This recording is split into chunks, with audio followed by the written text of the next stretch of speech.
Hello, so welcome back to Let's Use the C Word. I'm due a bit of an update, and apologies firstly for the delay. I've actually had a bit of pain and a bit of problems since having the feeding tube fitted. So we're now 2 weeks from that procedure actually being completed, and the first couple of days were okay, a little bit uncomfortable, but broadly speaking they were okay. But actually in the week it built up to be really quite uncomfortable, and to the point where overnight I was in quite a lot of pain.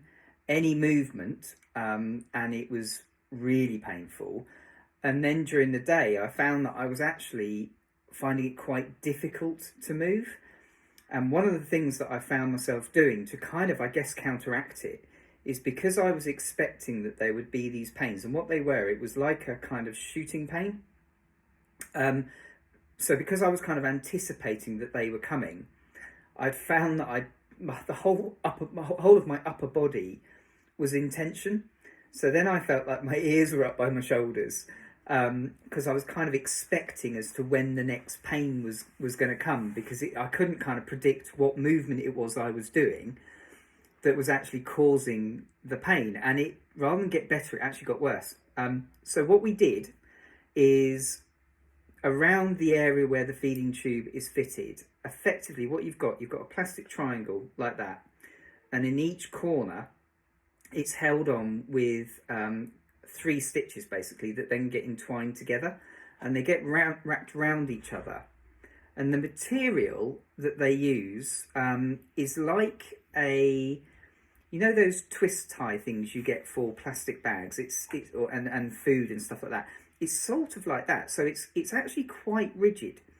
And what happens is they twist them together, and what that allows the triangle to do, because the triangle effectively sits about here, and it allows, as the triangle can move away from the skin, to be able to create some airflow, and obviously to clean and things effectively behind that triangle, and that avoids, or hopefully helps avoid, the risk of any kind of infection.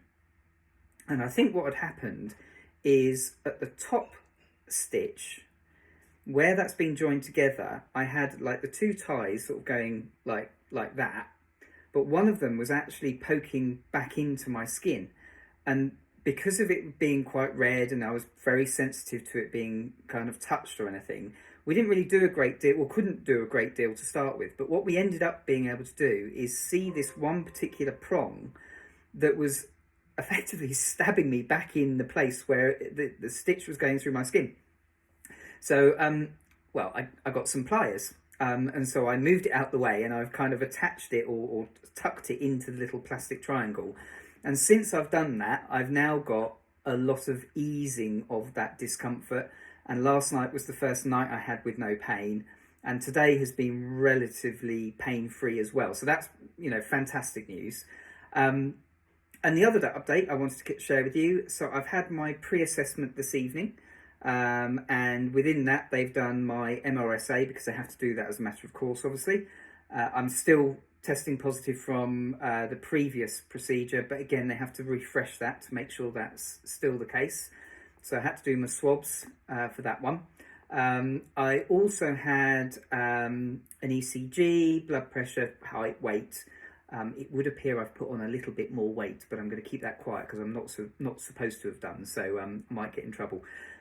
The other thing which was really nice, is the nurse that was doing all of the pre-assessment said to me that I look remarkably well, considering kind of what I've gone through and what's coming up, which is, again, really nice. In fact, when she completed the ECG, she told me that my ECG was actually better than hers. So there you go. I'll take that. And the other thing I just wanted to share with you, only because I find it a little bit comedy.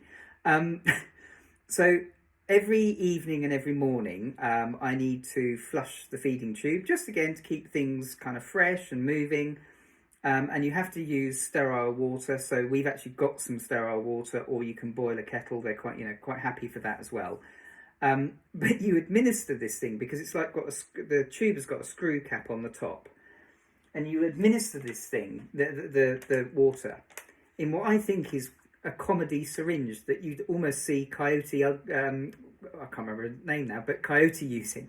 So it kind of amuses me every time I do it. So I thought I'd share it because it did make me chuckle. Apologies if it's not actually that funny, but so yeah, that's where I'm at. So hopefully over the weekend I'll continue to get a little bit less uncomfortable, a little bit more movement. The other area where they've gone in for the laparoscopy seems to be healing really nicely. So they put like a glue over that. So I've got kind of 3 holes there, but that seems to be kind of fixing and repairing really nicely. And then we're into the hospital on late Tuesday afternoon, and the surgery is planned, as we've been talking about, for early on the Wednesday morning. So I will hopefully be able to give you an update at some point during that process. I don't exactly know when, but I'll do my best. And I will keep you informed as to how I'm getting on.